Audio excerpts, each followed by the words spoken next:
Once more, a sea of red in Bangkok. Some 10,000 anti-government protesters gather around Democracy Monument in the city's historic quarter. And just like in April and May, the red shirts are calling for immediate elections. I want to fight for what is right. I will fight until I die and will never regret that. At its peak, the 2-month protest in 2010 attracted 100,000 people, accusing the government of lacking democratic legitimacy. Many are from Thailand's poor rural northeast, the heartland of fugitive ex-Prime Minister Thaksin Shinawatra, who was ousted in a coup in 2006. In the past, it was academics and middle-class people leading the rallies. This fight had a different character from previous ones because the grassroots and lower-class people held the most power.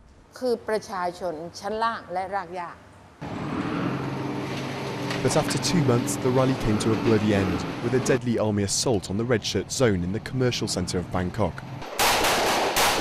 In all, more than 90 people were killed and nearly 2,000 injured. A small band of militant protesters then set dozens of buildings ablaze across the city. Most of the red shirt leaders are now in jail or in hiding, and observers say the outlook for 2011 is rocky. We will see more rallies, more suppression, more maneuvers by the government.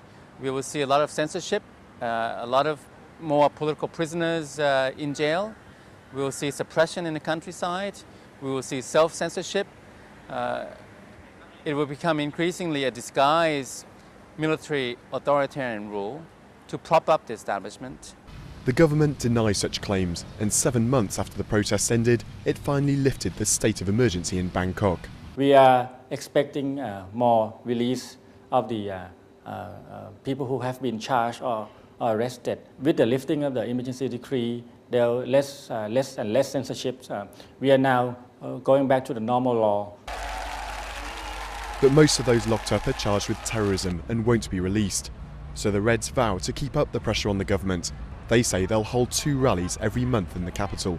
And their determination only looks set to intensify ahead of elections expected in 2011.